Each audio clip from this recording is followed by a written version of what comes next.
Track 2 is a glorified Korn Ferry Tour event. Rory McIlroy did not whisper those words in a private locker room. He said them directly into the microphones ahead of the 2026 US Open, looking straight at the new competitive structure Brian Rolapp wants to build. Within 48 hours, Rolapp was on the phone with McIlroy for over an hour of pure damage control. Rory was publicly refusing to endorse a model that strips historic tournaments of their status, but he was doing something much bigger. He was speaking for every player ranked outside the top 50 who suddenly saw their career being erased. When you see a four-time major champion risk his relationship with the new CEO just to defend the guys fighting to keep their cards, it makes you question the entire direction of the sport. In my view, Rory is finally protecting the players who actually need it, but I want to know your take. Do you agree with his stance, or is he just being stubborn? Let me know below. We are going to uncover exactly what is happening behind closed doors this week, so if you want the real truth about the PGA Tour, hit that subscribe button right now so you do not miss the next update. The mid-tier locker room is now fully behind him, and the pressure on the front office is mounting by the hour. This is no longer just a minor scheduling tweak, because Rory pointed directly at a specific internal document that changes everything. But to understand why he had to draw this line, you need to see the exact blueprint Rolapp was trying to force down their throats. Think about the guys who just earned their PGA Tour cards on the Korn Ferry Tour. For years, the deal was simple. Finish in the top 25, and you get a full card. You get to play against the best. Under this new plan, that card feels like a fake promise. You earn your way up, only to be told you are still playing in the minor leagues. The front office is breaking the fundamental promise of professional golf. They are telling the hardest workers that their reward is just a different colored badge. This broken promise is bad for the players, but the real damage starts when you look at the historic events getting pushed aside. Brian Rolapp brings an NFL mindset to a sport built on open fields. He looks at the current schedule and sees a messy product with too many identical weeks. His proposed solution creates a strict, unbreakable hierarchy. At the very top sits the championship series. Track 1 holds the biggest stars, the massive purses, and the limited fields. Waiting below them is the Challenger Series. The second tier holds everyone else, stripping them of prime weekend tee times and crucial FedEx Cup points. Front office executives designed this system to lock the elite into a closed, profitable loop for new streaming partners. Everyone else gets pushed into a permanent developmental waiting room, fighting for scraps of sponsorship money. Fans might assume this just means a few extra weekends off for the lower-ranked guys. The math is brutal. Reality offers a much darker picture. Under this model, a player outside the top 50 loses his status as a full tour member. He instantly becomes a minor leaguer, waiting for a rare call-up. This two-tier structure was built to make the television product cleaner and more predictable for corporate sponsors. Yet the very first casualty of this new television-friendly format was a tournament that has been running longer than the PGA Tour itself. That specific casualty is the Canadian Open. Since 1904, this tournament has been a staple of the summer schedule. It is a full-field event where a Monday qualifier can actually tee it up against the best players in the world. Under the old system, it served as a crucial stepping stone and a massive celebration of the game north of the border.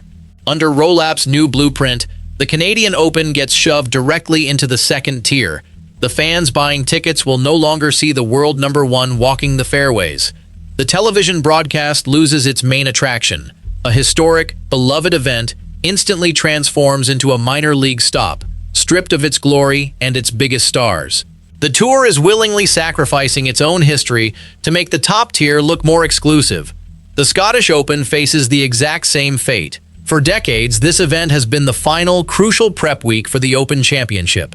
The best players in the world use it to get used to the links conditions and the rough. If the Scottish Open drops to the second tier, the major champions will simply skip it. They will stay home or play in a closed, high-paying event instead. The fans in Scotland will not see the major winners. The final test before a major championship loses its meaning. The tour is destroying the traditional rhythm of the golf calendar just to protect a few extra television hours for the top guys. Losing these historic weeks hurts the fans and the tradition, but the real nightmare is happening in the bank accounts of the everyday players. Look at the calendar for a player ranked 70th in the world. Under the old rules, he had plenty of full-field events to make money and earn points. The new model deletes those weeks. Between certain major championships, this player will have 0 standard 72-hole tournaments. He is either not good enough to get an invite to Track 1, or he is stuck playing for a fraction of the purse in Track 2. His caddy still needs a weekly salary. His travel costs for flights and hotels do not magically go down just because his status changed. His entry fees remain exactly the same. The front office is essentially telling him to survive on a minor league budget while playing in a major league world. The mental toll is just as heavy as the financial one. You cannot plan your season when the schedule changes every few months. You cannot build sponsorships when you do not know which tournaments you are actually allowed to play. The math simply does not work, and the players are finally doing the calculations. You also have to look at the entire support team around these players. A professional golfer does not work alone. He has a caddy, a swing coach, a sports psychologist, and a physio. When a player drops to the second tier, his prize money gets cut in half. That means his caddy makes half as much. His coach gets paid less. The entire ecosystem of a mid-tier player completely collapses. These are real people with families and mortgages. The front office is not just hurting the players. They are starving the caddies and the coaches who make the weekly show possible. The guys carrying the bags are just as angry as the guys hitting the shots. They thought they could just accept the pay cut and keep their heads down, until one specific veteran decided to blow the whistle on the internal financial projections. That leak changed everything inside the player locker rooms. Suddenly, the quiet frustration turned into loud, undeniable anger. Agents started making emergency calls to the tour headquarters. Veteran players who have been on tour for 15 years started going on podcasts and saying the exact things they used to whisper in private. They realized the new structure was not just a minor tweak to the calendar.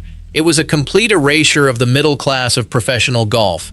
The guys who rank between 50 and 150 are the absolute backbone of the weekly tournaments.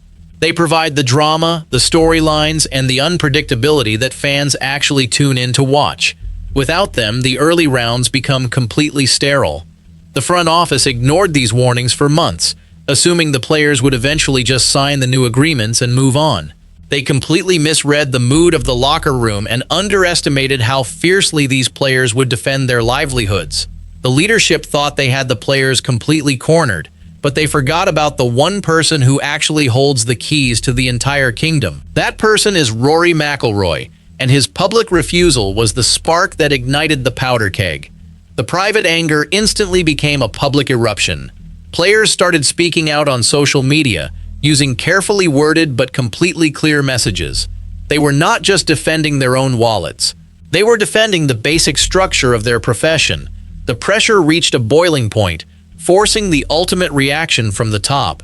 Brian Rolapp picked up the phone and called McIlroy for a full hour. When the tour finally released a public statement about the call, they used a very specific phrase. They called it a productive conversation and a wake-up call. Read that again. The CEO had to call the player to receive a wake-up call. The power dynamic completely flipped in a single afternoon. The front office realized they could not just force this through without the biggest star in the game leading a massive revolt. Rolapp blinked first and tried to smooth things over. The agents representing these mid-tier players are now looking at the television side of the deal. They know how the sports business actually works.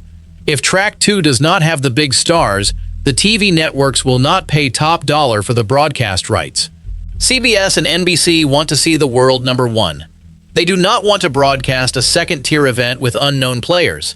The agents are pointing out that this entire two-tier model is a financial trap. The front office thinks they are creating more value, but they are actually destroying the product for the broadcasters.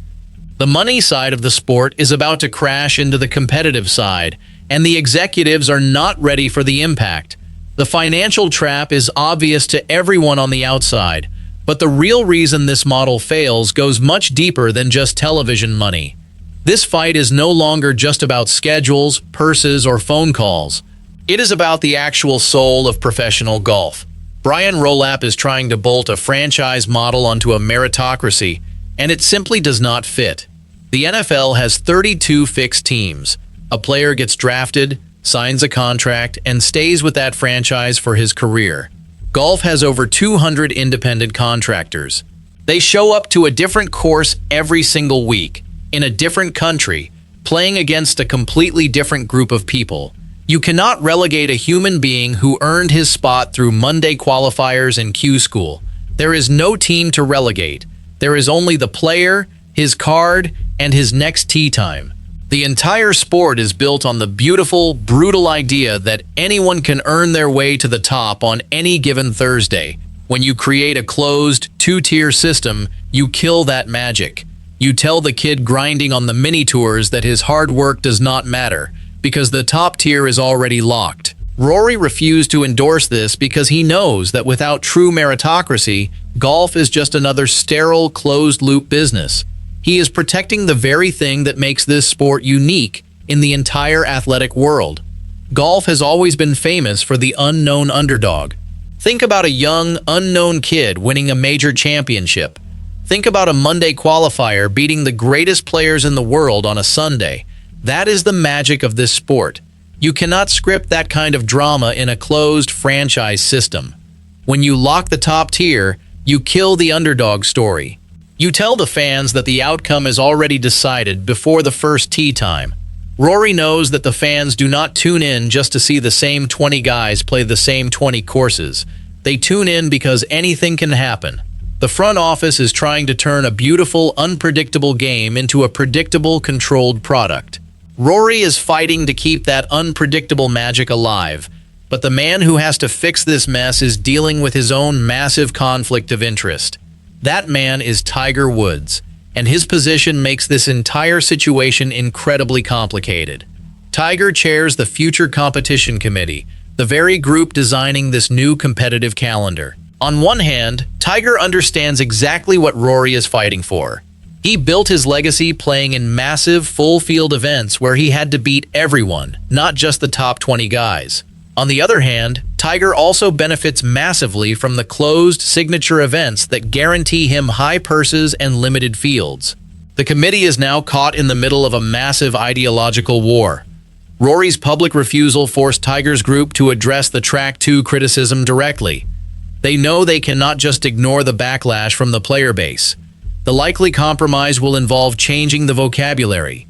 They will probably drop the term Track 2 and replace it with something softer, like the Open Series or the Qualifying Series. They want to make the second tier look less like a demotion and more like a separate, equal pathway. The committee might soften the language to make the second tier look like a choice instead of a punishment. The committee is also looking at a possible promotion and relegation playoff at the end of the year. They might say that the bottom guys in Track 1 can play the top guys in Track 2 for a chance to move up. But the players see right through this trick.